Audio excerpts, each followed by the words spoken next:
All right, let's continue with the history of Greek Jews. And we said we're going to talk about the earlier times now, not the time from Spain. The first testimonies that we have about Jews living in Greece, as we said, are from the Hellenistic period, which is from 323 to before BCE until the year 30. And according to that, Jews lived in the centers of what is today Saloniki, Larissa, city of Byzantine. They were the main cities. However, there were other places, but they were the big cities.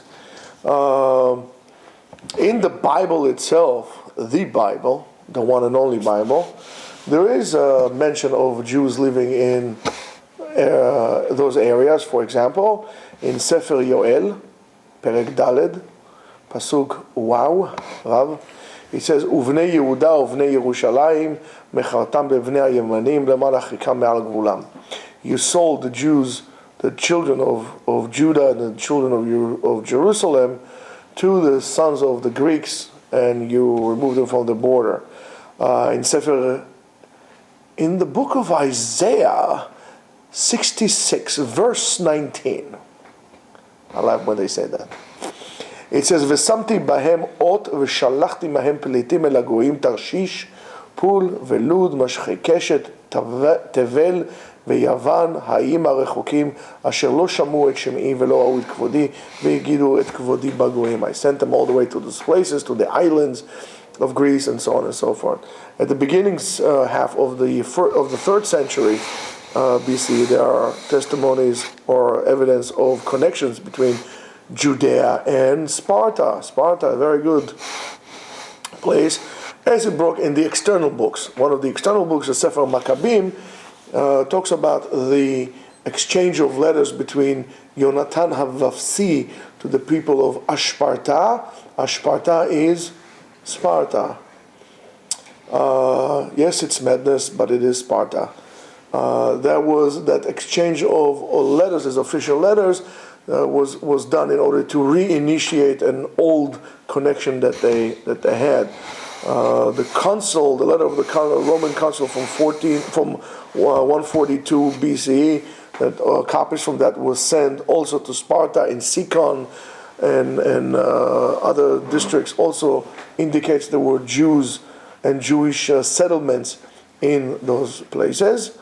The famous story of Junio III, which was the high priest who escaped from Sparta to Sparta. He escaped from Antiochus Epiphanes, and of course, a person in that tremendous stature of a high priest of Kohen Gadol would only go to a place where there is a Jewish establishment and a thriving community in order for maintaining for the lifestyle that he got used to. So you see the Jews lived in Sparta for all these years. There was a connection between Sparta and the Jews. There is an archaeological, or maybe the first archaeological, the most ancient archaeological finding that we have is a script that we have from the 3rd century BCE, which refers to a released slave, a slave that was set free, Moschus ben Moschion, that set in the port city of Orpus, which is in the area in the county of Viotia, whatever it is, during the decrees of Antiochus, which was around 168 BCE. During the Maccabim, now it's Hanukkah, so we have to talk about Greeks. During the Maccabee rebellion against the Assyrians, the number of Jews that was brought as slaves to Greece has increased, as we found many historical evidence and archaeological evidence for that, and mainly in the city of Delphi, like at Delphi, we found evidence of Jews living there. The Jews was brought as slave. After they were released as slave, they settled down in many of the places in which they were brought to as members of society. In the 1st century, according to Philon the Alexandronian, Philon Alexandroni is a famous historical figure, there were Jews settled down in most of the areas of the Peloponnesus, which is basically that area of Greece. Paulus found Jews and synagogues in the city of Krinitos. Aspasianus sent thousands of Jews to Neron, the emperor, to work in the place of Istamos, which is, some people say, was referred to area in Carthage and so on and so forth. That's where, so you see Jews always were there, not always as, like today, a lot of Israelis go to Greece for vacation, they go to the islands for vacation. I don't know, I would not go there. But, it's beautiful places, but for other reasons, I would not go there, which I'll tell you later on. Jews always went there. There was diplomatic connections, military connections, enslavement connections, but Jews were brought there. All right, let's see what else we can do. After the destruction of the Second Temple, with the Roman Emperor Constantinus turned the official religion of the Roman Empire to Christian. That's why the city of Constantinople was named after him. And that's, of course, the division, also later on, the division between the Eastern Roman Empire, the Western Roman Empire, and so on and so forth. Constantinople is no other than Istanbul. The word Kushta or Kushtandina, as you would find in many rabbinical writings, refer to Kushta from Constantinople. The samach and the sin many times changes, and then the sin becomes a shin. So it's Kushta, Kusta, and Constantinople, that's where it comes from. Him turning the religion, Christianity, to the official religion of the Roman Empire, caused problems to the Jews in general, and especially the Jews in Greece. But of course, he also had an effect on the pagans that live in the area. But so therefore, there was a certain assimilation movement of assimilation had started among the Greek Jews. Why? Because they were promised that if they would change and convert their religion to Christianity, those limitations upon them as Jews will be removed.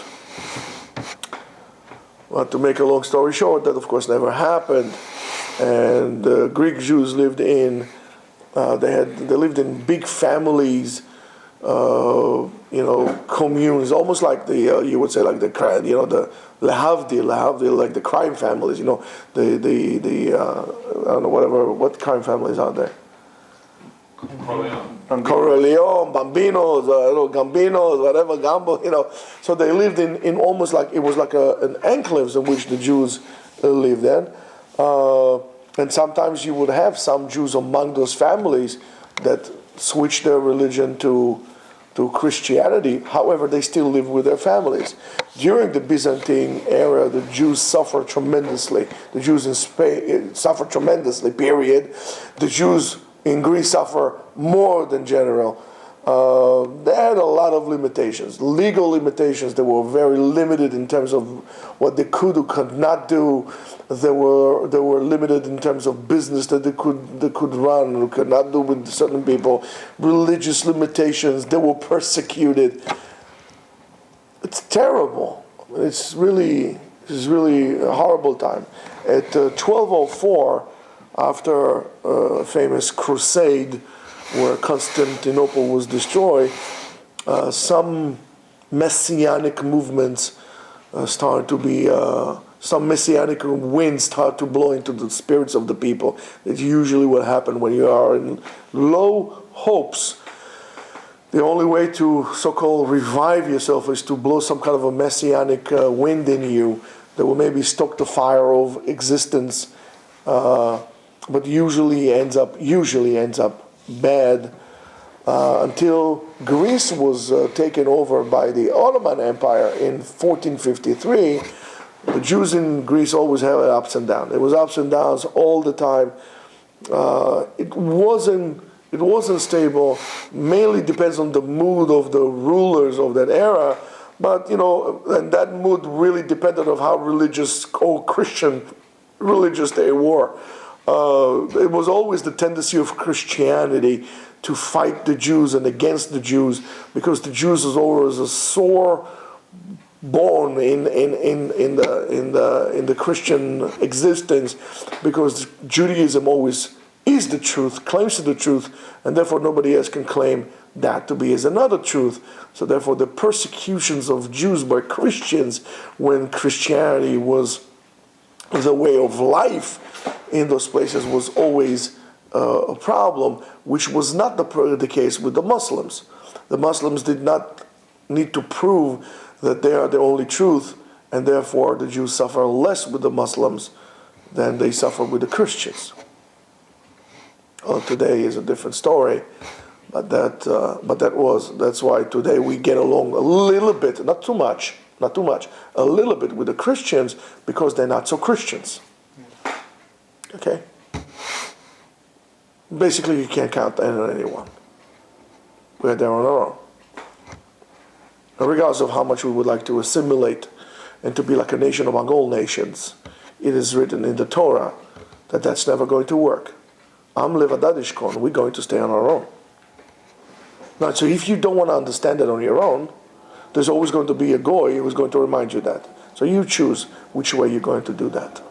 Don't forget.